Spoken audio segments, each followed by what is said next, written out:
Hey there, Streakers. Today, Jamie and I are diving into a fun and sometimes frightening topic: how each of us reacts to fear. Do we push forward fast, or do we pull back and slow down? You'll hear how those differences show up in our marriage and in life. And that's exactly why we created the My Streaks app. A little word from our sponsor here as we get started. Because whether fear makes you freeze or sprint, consistency is what keeps you grounded. My Streaks helps you track the little actions you do every day so you don't get thrown off course when life feels uncertain. One day, one streak at a time, you keep moving toward who you want to be. So with that, let's go ahead and get started. We'll talk about fear and growth, and let's start streaking. What is streaking and why should you do it? Streaking is how you set up personal winning streaks. Look at who you want to be and what you need to do to become that person. This is streaking. I'm Jeff. And I'm Jamie. And we are streakers. Through 30 years of marriage and 7 children, we have learned the power of consecutive consistency, or streaking. To start streaking is simple. You just follow these 3 laws. Make it laughably simple, keep a record, and join the streaking community. Streaking is your hidden superpower. With it, you will consistently progress and grow in whatever area of life you want. In this podcast, Jeff and I will share all the fun, exciting, serious, solemn, wonderful parts of family, spiritual, professional, and personal life, and how streaking powers it all. So join us in the conversation, join the movement, and start streaking today. You really want to talk about fear? Actually, we're in October. Let's talk about fear. Let's talk. Hey, I didn't even think of that as far as the talking about fear and the fear factor and where we are in regards to October and Halloween and all of the scary decorations that are out and about. I've seen a lot of moms take their kids around our neighborhood looking at the scary, and when did the big skeletons, the scary decorations, when did the big skeletons I don't know, but whoever did them hit it big, because I can't find a neighborhood that doesn't have them now. The big giant skeletons that are hanging in the yard, they're all over. So kudos to whoever made that, because you've done a good job. People love it. We haven't ever gotten into that. That's why I was laughing, because I'm like, we're not that kind of fear. You like the cutesy Halloween decorations, the little cute spiders that are in our flowers. Yeah, more cutesy. The little Halloween book that's on our mantle. All of those things. So as we talk about fear, I've got to share with you an experience. And this often happens to us when we are out walking, we're talking, and we're exploring many different areas and facets of our life. It's as if we get into these philosophical conversations and contemplate the universe as it relates to us in our marriage. Yes. Keep going. I know. So as we were walking and talking, Jamie and I we're trying different and new things. And we're trying something new that's taking a lot of our mind share. Yeah. Because we're learning, so it's a little mind bending. But it's also something that we're doing together. Right. But it's also something that's a little bit scary for us. Like it has the potential to go really well, or it has the potential to be like, oh, that didn't go so well. So it has that element to it. Yes. So that element brings in a level of fear. And for the first time ever, when we were out on our walk, I recognized something that I had not recognized before. And I've been making this a matter of prayer, but I didn't know exactly for what I was praying in regards to an answer or to understanding.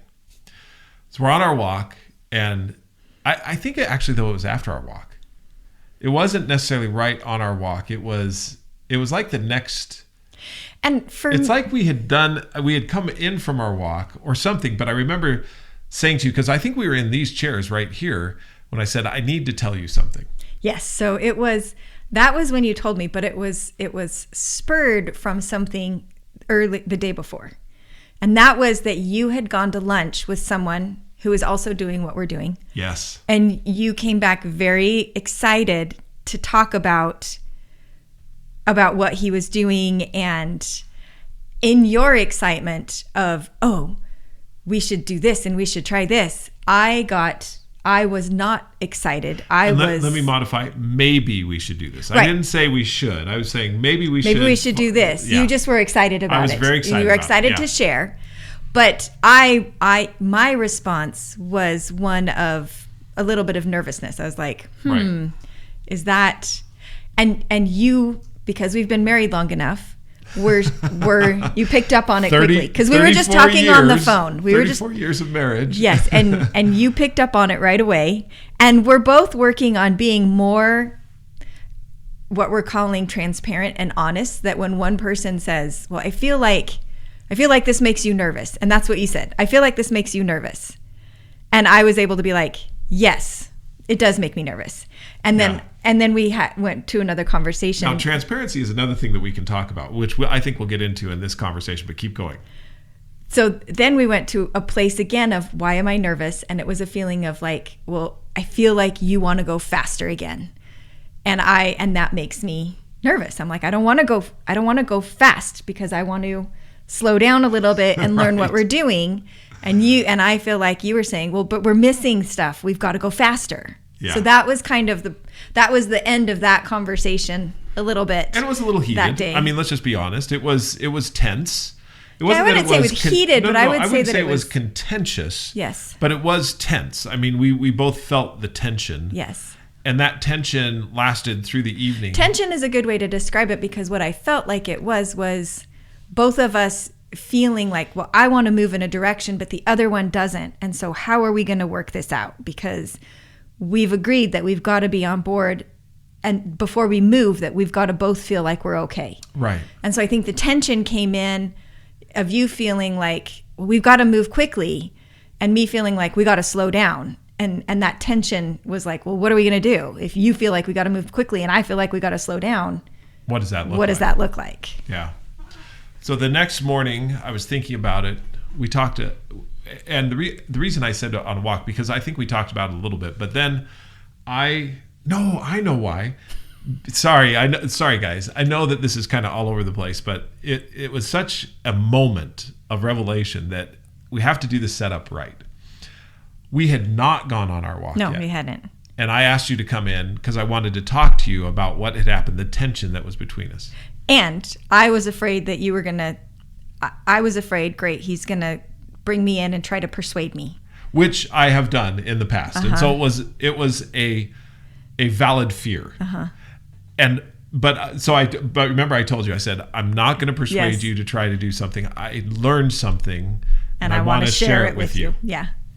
So I brought her in, and we are sitting here in the office, and we were looking at some of the different things. We keep track of what it is we're doing on computer spreadsheets and so forth. And I was showing her all the things that I was thinking about. And then I said this. I said, I respond to fear with action, not with pullback or running. When I get scared, I want to act. I'm going to, and you could say FOMO, I'm going to fear of missing out on something. I'm afraid that if we don't act quickly enough, we're going to miss out. We're going to miss this opportunity. Yeah. And I was saying, I'm afraid if we act too quickly, we're going to make a mistake. We're going to make a mistake, and it's going to be not good. Yes. And what I realized right then, and I think this is the first time in our married life where we've been able to put a definition around, when I feel fear, I want to act. When you feel fear, you want to pull back. Mm-hmm. And so here are Jami and I on exact opposite ends of the spectrum. Mm-hmm. She wants to pull back. I want to press forward. And it's been interesting because we've had times where, because we've known that, and so, for example, you know that I'm going to kind of pull back, or you prepare yourself for the fact that she's going to want me to slow down. So sometimes it feels like you have to go even further. You're like, I gotta go faster and bring her along, or maybe it's like faster to, I'm going to stand my ground. I got to go even farther. I'm going to stand my ground. And I feel like I do the same thing and be like, well, I'm going to pull back even more to stand my ground. And so we've had times where we've what we call go to our corners. We both go to our corners, which is further away even than what we were before, because we're going further into our place of fear. Right. Does that make sense? No, yeah, it makes. And what I see is, it's the first time though where I've recognized that that's how I respond to fear. That you were responding to fear. Well, and I think that, that I'm actually reacting to fear. It's not even responding to fear. I'm reacting to it because we're going to press ahead. We're going to get it done. I'm going to be a man of action. I'm going to make sure that we get it taken care of, get the problem solved. And the way that you reacted to fear is, Let's slow down. I don't know how much I want to deal with this. This might take care of itself. Do you know what I mean? Yes. And so because those two things play on each other, I think there's been times that you felt like she's not going to take any action. Like I've got to make this even happen. Yeah. She's not going to take any. And I know there's been times that I'm like, if I even give him a wink of affirmation, like if I even in the smallest way say there's a possibility I'm thinking that I'm okay with what you're talking about, he'll have it done before I go to bed. Like it'll be done. Well, for example, I'll give you a for instance on this. Several years ago, 2013, we were looking at, with 7 children, you need a large vehicle.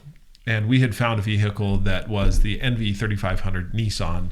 It's a 12-passenger van that we liked. That was kind of cool. That we were like, you know what? If ever we were going to get a 12-passenger van, that would be the one. And we had some friends that had looked into it and saw it. I was not excited to drive a big van like that. So I had been like, no.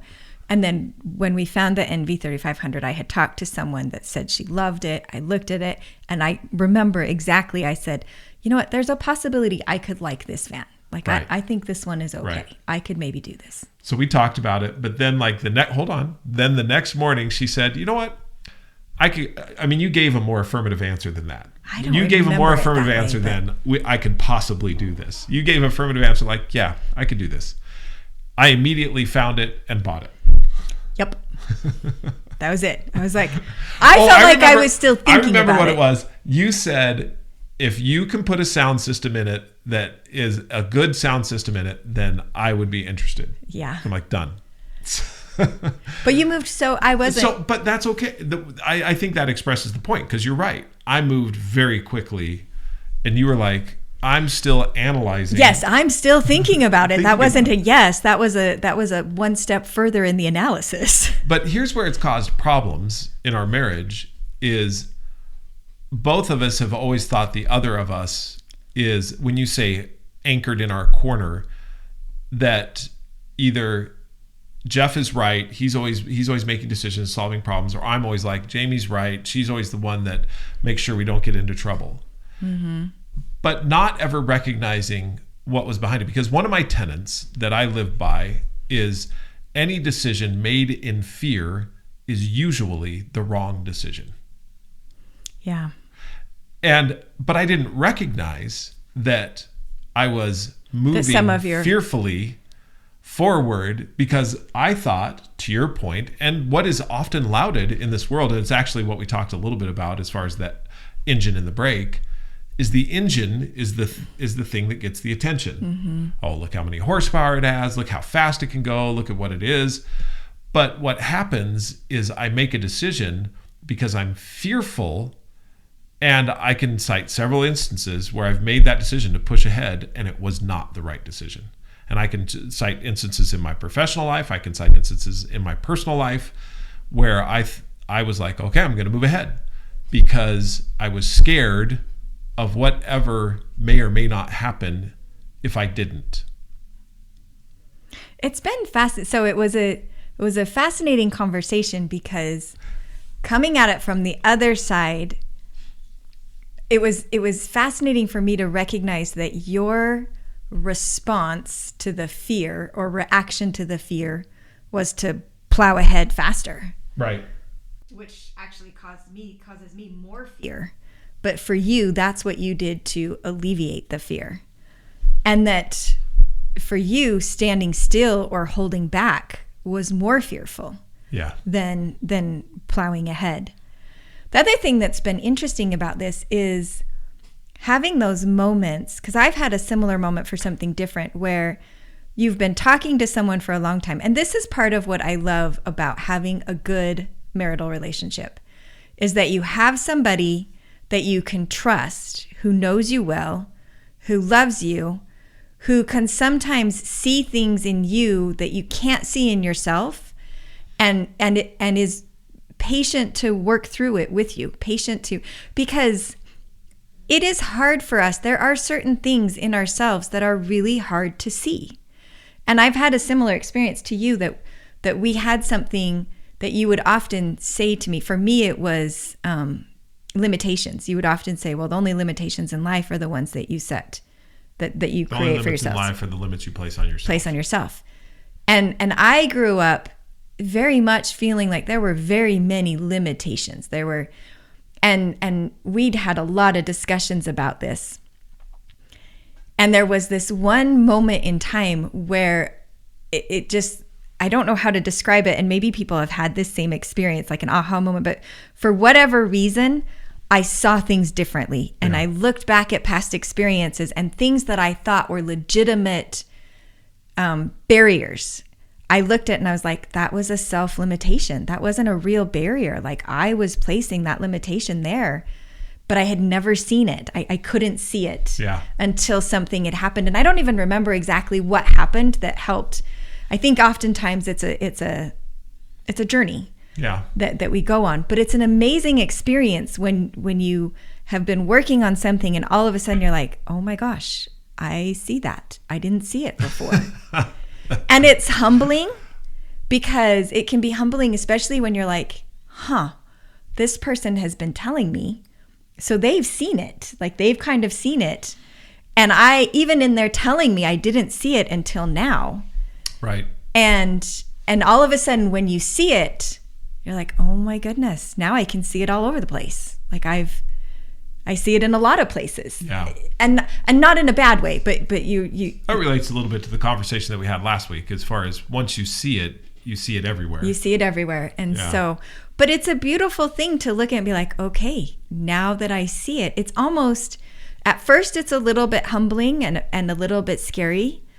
And then I feel like it starts to be this place where you're like, it's a gift, because now you're like, oh, I see that. Now, because I see it, I'm not fighting against it anymore. I can figure out how to work with it. Now that I see it, I'm like, okay, what do I do with that now?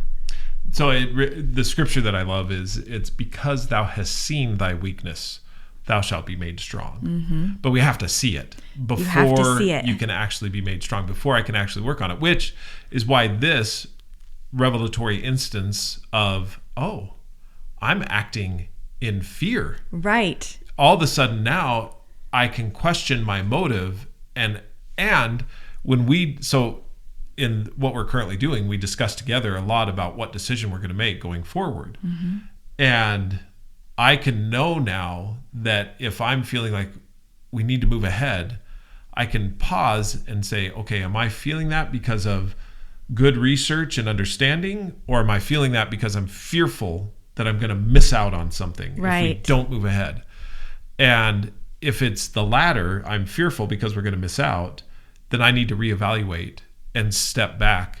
For example, yesterday we were talking through a decision that we needed to make. And because I had recognized this, it was easier to arrive at a decision that was collaborative between the two of us than one that was one-sided. Like, for example, in the past, I feel like a lot of times you would say, well, we'll just do it your way. Like you would give in because you would look at yourself and say, well, I'm always in analysis, or I'm always holding us back. At some point we have to make a decision. So yeah, let's just do it. Let's just do it. Yeah. But yesterday I felt like we both made the decision in a collaborative way, different than we ever had before. Mm-hmm. As you were talking, I was thinking of Chris Voss and negotiations. Yes. And one of the things I learned from when you read his book, and I still need to read it, but I've watched a lot of the videos. Because I show them to her. Yes. And what is it called? The Art of Negotiating? His is... I know it's Chris Voss. Hold on. While you're thinking of it. Yeah, well, I'm thinking of what it is. As you were talking, it helped me to recognize how important it is. Like in his book, he talks about labeling an emotion. Like if you label it, then it helps you know what to do with it. Right. And so I feel like that's kind of what you're saying, is you're looking at it and saying, okay, I'm feeling something right now. Am I feeling... Never split the difference. Never split the difference. Thank you. Yeah, Thank you. That's good. I was like, I have no... For whatever reason, that name had lost my head, but I've read it several times and I love his book, Never Split the Difference. Never Split the Difference. And he talks about part of the negotiation that when he would negotiate hostage situations, labeling what they were dealing with was important. Yeah. Labeling the emotion. Labeling the feeling. Mm-hmm. It seems you're feeling angry. It seems you're feeling frustrated. It seems like you're feeling happy. Right. Labeling those emotions. So in this situation, looking at being like, okay, I am feeling pressure. Is that pressure fear, or is that pressure a legitimate, and not that I'm saying fear isn't legitimate, but is that pressure because of the situation that needs to happen? I think that's a great one. I mean, look at it and say, why am I feeling the fear? What am I feeling? And am I basing my decision on that fear? Right. Or what do I need to do to mitigate that? What more information do I need to have in order to get to a better decision? And I love it because as you look at, Chris Voss's book, he is dealing with life and death situations and hostage negotiations. Right. And I love that he teaches you how to get through it rather than fearing the worst or throwing up your hands or thinking there's no hope. And I feel the same, that this can help us as we go through our lives. It's like, okay, I can get through this situation and I can get through it in a way that I'm learning about myself and making better decisions, not just plowing my way through it or hiding and hoping it goes away, whichever. So hiding and hoping it goes away, I think I want to talk about one more thing in relation to this. And that was something you talked about a little bit earlier, is transparency. One of the things that you had said in being able to discuss what we're discussing now in regards to me recognizing what I do as a response or a reaction to fear also required both of us to be transparent in this sense. We've been married long enough that I know, for the most part, something that will cause you angst. Mm-hmm. I know if I bring something up, it's going to cause you, just because of our past experience. And I made a commitment to myself, and I think this was probably several months ago. I don't know if it was a year ago, but several months ago, that it didn't matter what your reaction would be, what Jamie's reaction would be. I was going to be transparent with whatever it was I was thinking, with whatever it was I was feeling, with whatever it was I was doing. I was going to be completely transparent. In fact, well, I'll get into that in a second. But, sorry, I just had 3 thoughts. I'm going to stick with the thought that I currently have. So the transparency then required a little bit of courage, because some things I knew that you were going to be... that it was going to elicit a certain kind of response. Yeah. Mm-hmm. That you were either going to be mad or angry or upset or frustrated or anxious, nervous or anxious or whatever it was. But I didn't realize this as much. I did a little bit, but I didn't realize this as much, that you also felt the same way, that you could say, you knew things that you could say, or that you would say if you've been thinking about something, that would elicit a certain emotion in me. Mm-hmm. And if we didn't want to deal with those emotions, we just wouldn't bring it up. Right. Or when the one asks, are you doing okay, or is there something bothering you? You can be like, oh no, I'm fine. I don't want to bring it up. Right. And now what we're trying to do is be just genuinely transparent. So if I don't want it, because it's okay to not be ready to talk about something. True. You can be like, yes, there is something bothering me. It's about this, but I'm not in a place I want to talk about it yet because whatever. Right. Whatever the reason it's might just be. It's just being, yeah, totally. But I think an important part of that is the giving each other the latitude to, it's just because it's very raw. Do you know what I mean? Like you really are giving the person how you feel in that moment, and that requires some trust and a little bit of like, okay, we can circle back to this if we need to, or you're feeling that way right now, but maybe you won't be tomorrow when you've gotten some rest, or there's a lot to it, and just being. So one of the things that I felt, or that I started to do, is when you asked me, so what are you thinking? Mm-hmm. I mean, that could be any number of things at any given time. Right. And I have I don't know if you've noticed or not, but I've strived diligently to just say exactly what it was I was thinking about. Yeah, I've noticed. Has that made a difference? Yeah. Because it's helped me realize that there are things that you worry about that I didn't think you ever worried about. I was like, isn't that funny? I'm like, he's worried about that. That's good. Well, but it's fair that you say that, because often I wouldn't say any of those things. Life was always rosy and positive in outlook. And the reason why I do that is because I always wanted to present a strong front that, that you're protected, that you're safe, that you can be, that you're in a secure situation. And if my thought and feeling is if I tell you what I'm worried about, that would cause you even more worry, concern, and angst. But I don't think that's the case anymore. I think it's like we're more just being transparent with each other, and that allows us to see each other in our natural environment. Yes. In our raw environment. In fact, I've actually contemplated a science fiction book that I wanted to write. And this science fiction book would be on a world where when you got married or when you got bound together, you immediately saw each other's thoughts. All thoughts, past, present, future. You saw them all as they were happening, and you had immediate access to all of their memories.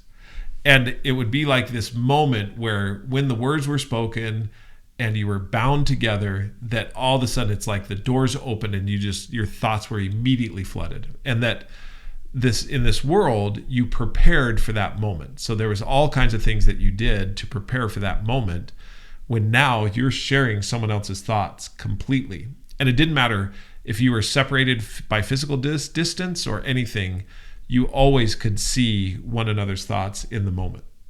And I've often thought, what would that be like for Jami to be in my brain and for me to be in her brain and to be able to see those thoughts? And would we be, how do you work with those? Because I'm telling you right now, there's a lot of thoughts that I have across a lot of different subjects, and some that I don't want to share, that are completely not something that I would want to share at all. It is an interesting. And so how would that change the relationship? Right. Yeah. What are you thinking?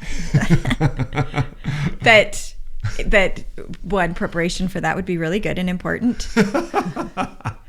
Two, do we genuinely love someone when we see who they really are? In the sense that if you could actually go inside of somebody's brain and know all of the thoughts, would there be a place where you're like, oh, I understand why you think that way, and you are able to genuinely love that person more because you have better understanding? It's an interesting thought with a lot of ramifications. That's why it's science fiction.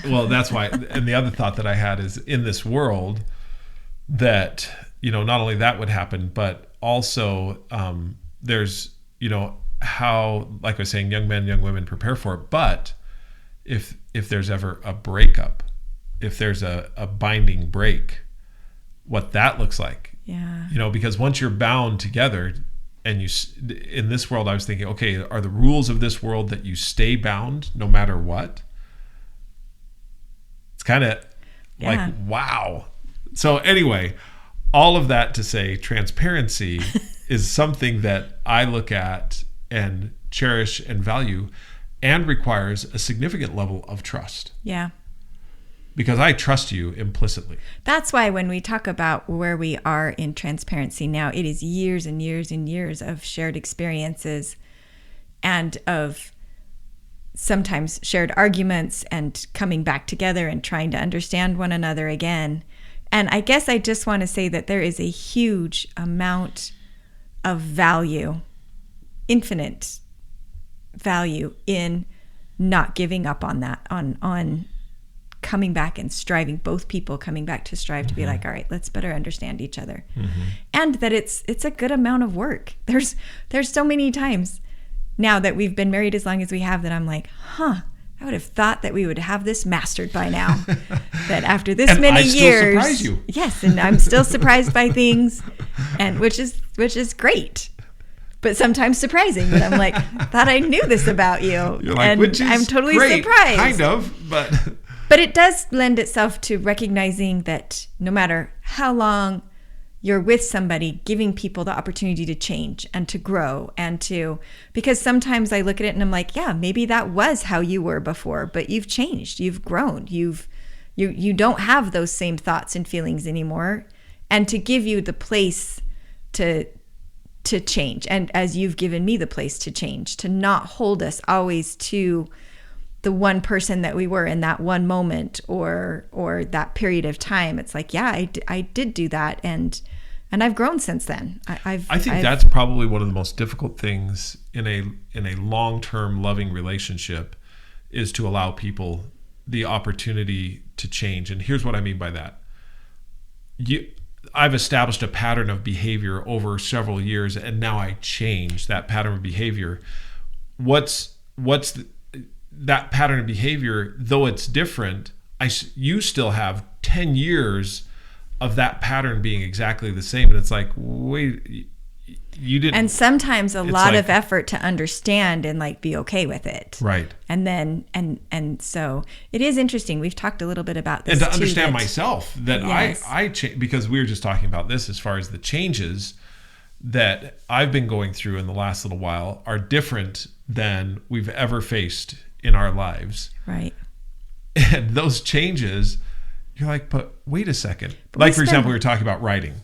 Yes. And I was telling you about how I was looking at writing articles, and I'm looking at not writing articles anymore. And you're like, but wait a second. I thought you really liked that. You like writing.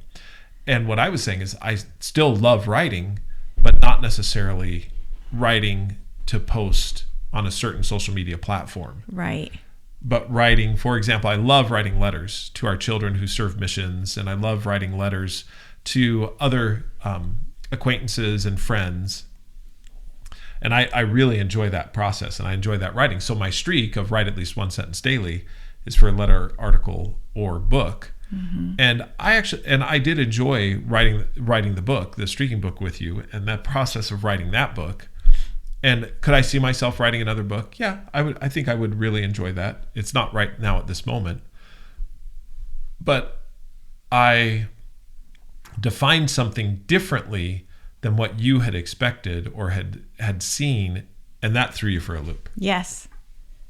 Because again, I was like, but I thought we've spent so much time talking about this. I know. And I thought I understood. And what is interesting is sometimes it can be hard to be like, hey, but you've said these things in the past, and I have. Now you're saying something different. Yes, I am. And that, I think we all need to give each other that opportunity to grow. And I think also recognizing that it's on both sides. Like, I need to be patient as you change, and you need to be patient with me having to be patient with you changing.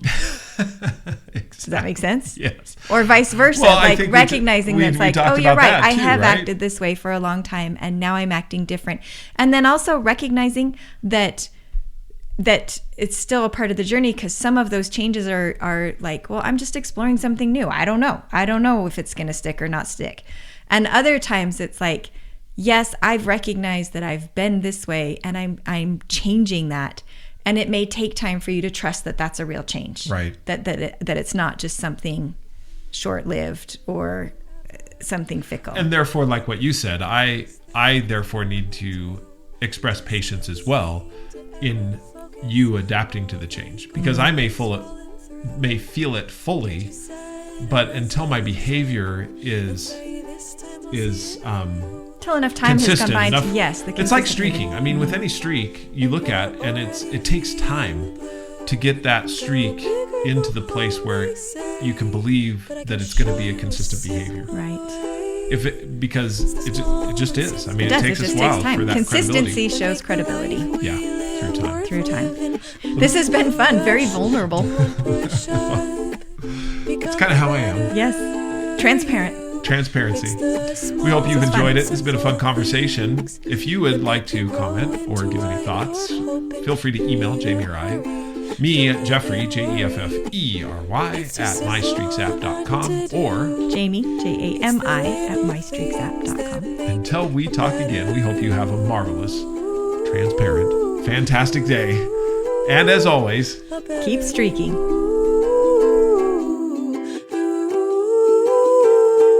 It's the little things that make a better